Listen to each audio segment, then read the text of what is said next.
फिलहाल भारत और पाकिस्तान में सीज फायर या यूं कहें कि सैन्य एक्शन और फायरिंग रोकने पर सहमति बन गई है, लेकिन भारत के ऑपरेशन सिंदूर ने पाकिस्तान में जमकर तबाही मचाई, जिससे पस्त पाकिस्तान को घुटनों पर आना पड़ा है।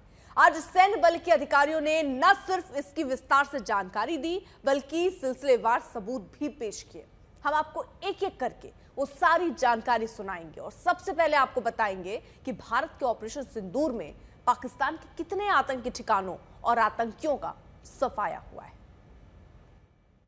I have no doubt in my mind that we achieved total surprise, and those strikes across those 9 terror hubs left more than 100 terrorists killed, including high-value targets such as Yusuf Azhar, Abdul Malik Rauf, and Mudassir Ahmed, that were involved in the hijack of IC-814 and the Pulwama blast.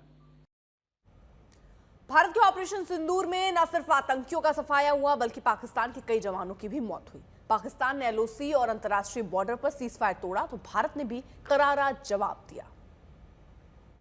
Some of the airfields and dumps saw repeated attacks in waves from the air. All were thwarted. The Pakistan Army has reported to have lost approximately 35 to 40 personnel in artillery and small arms firing on the line of control between the 7th and the 10th of May. What the other side had probably also not reckoned with was the speedy and precise turnaround and hit back by the Indian Air Force.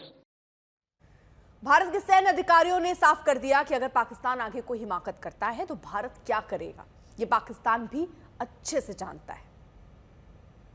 अगर खुदा न खास्ता अगला terror attack किसी भी तरह का होता है तो क्या उसे एक्ट ऑफ वॉर में हमारी तरफ से लिया जाएगा और उसका क्या माकूल जवाब दिया जा सकता है? मेरा इसमें सिर्फ एक ही जवाब है आपके लिए कि हमने अपनी कार्रवाई करी। हमने उसके बाद मैंने अपने स्टेटमेंट में भी बताया कि ये कम्युनिकेट करने की कोशिश करी कि हमने इस तरीके से ये जो स्ट्राइक्स हैं वो क्यों की, लेकिन जो हमारा एडवर्सरी है उसने जैसे मुनासिब समझा वो कार्रवाई करी। तो आपने देखा कि ये जो एक्टिविटीज़ चल रही हैं 3-4 दिन से, ये कोई वॉर से कम नहीं है। नॉर्मल सर्कमस्टांसेस में एक दूसरे देश की एयरफोर्सेस हवा में नहीं उड़ती हैं और एक दूसरे के ऊपर स्ट्राइक्स नहीं करती हैं। हर रात इंट्रूजन्स नहीं होते हैं। लाइन ऑफ कंट्रोल पर सीज फायर वायोलेशंस, आपके एक साथी ने सवाल पूछा था शुरू में, एक सीज फायर अंडरस्टैंडिंग था, वो भी जा चुका है। उस सीज फायर अंडरस्टैंडिंग के जाते जो फायरिंग हो रही है लाइन ऑफ कंट्रोल में, उसमें घुसपैठ की कोशिश हो रही है। आमतौर पर ये घुसपैठ लाइन ऑफ कंट्रोल में टेररिस्ट करते हैं, लेकिन हमें इंफॉर्मेशन है कि हो सकता है ये पाकिस्तान आर्मी की टोलियां भी हों जो हमारे पोस्ट के ऊपर खामी पहुंचाने की कोशिश कर रही हैं। तो ये सारी एक्टिविटीज़ तो वॉर में शामिल हैं। तो ये कहना मुश्किल है कि आगे क्या होगा, वो स्पेक्यूलेटिव जोन में आ जाता है और मैं स्पेक्यूलेट नहीं करना चाहता हूँ। हर एक सिचुएशन अलग होती है और उससे एक तरीके से डील किया जाता है। पाकिस्तान के जेट भी भारत ने मार गिराए हैं, आइए सुनते हैं पूरी जानकारी। Firm and clear intent to respond to these fiercely and punitively, if repeated tonight, subsequently, or later.